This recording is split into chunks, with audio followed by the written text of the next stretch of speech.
The head of Pakistani intelligence is in Kabul, possibly playing a part in shaping the new power structure. Faiz Hamid's presence will be enough to convince some of Pakistan's influence over the Taliban. He says he's working for peace and stability. North of Kabul, they're still fighting. The Taliban's pushed deeper into the Panjshir Valley, a traditional bedrock of opposition. There have been many injuries on both sides, but the resistance has denied Taliban claims of victory and says there'll be no surrender. In Kabul, these women are refusing to surrender their rights. Protesting is a brave move in uncertain times. Reports the Taliban used tasers against them may be a hint of what they face in the new, old Afghanistan. Dan Johnson, BBC News. Right, let's speak now to Christine Fair, Professor of Security Studies at Georgetown University in Washington. Professor Fair, thank you very much for being with us. What do you make of Faiz Hamid's visit to Kabul? Oh, first of all, thank you for having me. So I don't really make anything special out of this. I think for those of us that have been watching these affairs in Afghanistan evolve, not in the last 10 or 20 years, but actually the last, going back to 1973, this has been Pakistan's project. Without Pakistan, the Taliban would be a nuisance. It wouldn't be the competent and capable terrorist organization that it is. So, this is in some ways for Pakistan sealing the deal. There are a lot of fissions across the different shuras of the Taliban, but the most important shura is the shura in Rawalpindi. Pakistan, of course, denies that it has created the Taliban or it supports it militarily behind the scenes in any way. Yeah, well, Pakistan gets away with lying largely because most people don't confront them.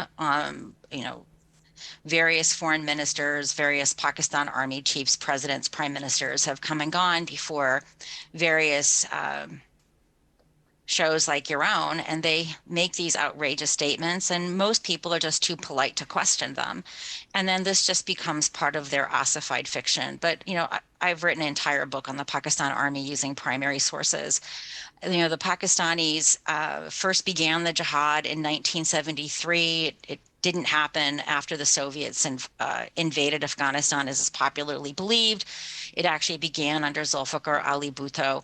And even though Pakistanis will make those claims, there's also those who very forthrightly admit it. Malia Lodi, who has long been the amanuensis of the ISI with lipstick, she'll very forthrightly say that the Taliban have long been supported by the Pakistanis. So what then do you think is the interest of the Pakistan government and the intelligence agencies when it comes to IS fighters, when it comes to Al-Qaeda? Do they have a joint interest maybe with the Taliban in suppressing these other groups? So first of all, I think one just has to understand what Pakistan's interest in Afghanistan is writ large. And Pakistan inherited this notion of strategic depth from the British, right? The Pakistan army is a product of the British army in India. And so from the earliest months of the Pakistani state, it has had a continuation of interest in Afghanistan. And the Afghans themselves did not help their own position by denouncing the Durand Line, by interfering in Pakistan's rest of Balochistan province. So we cannot see this as something new. It is really important that we understand that this is part of it's in Pakistan's strategic culture. So turning to the question that you have, the question that you've posed about Islamic State and Al-Qaeda, right? Yeah.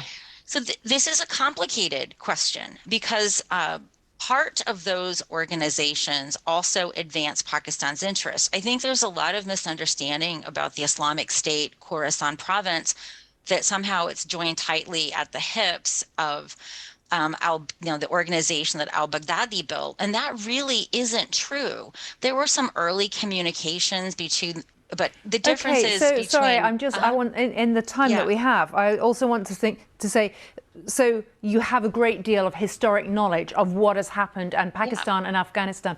Given where we are now, presumably it's in Pakistan's interest that there is stability, that there is not continued fighting in Afghanistan, or do you see that differently? No. This is also another myth. What Pakistan has objected to over the last 20 years is the emergence of a stable Afghanistan that is opposed to Pakistan but an unstable Afghanistan India. surely means more refugees trying to get across the border to Pakistan. How is that in Pakistan's interest? Right. So this is also a myth that I think Pakistan is very good at peddling.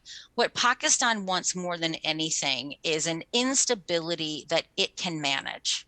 And also, Pakistan will use the refugee story as a part of its usual rent-seeking strategy. You see, Pakistan likes to be thought of as the fire brigade when Pakistan is, in fact, the arsonist. And Pakistan, of course, would absolutely deny that. And I want to come back on your phrase. Let me come back on your phrase. An instability that it can manage. That, correct. Even if that is the case, that is an immensely risky strategy. But Pakistan has always been risk acceptant. There has never been a risk averse Pakistan. Whether you're looking at incredibly outrageous terror attacks in India, or whether you were looking at the support of the Taliban in the 1990s and all that that brought about.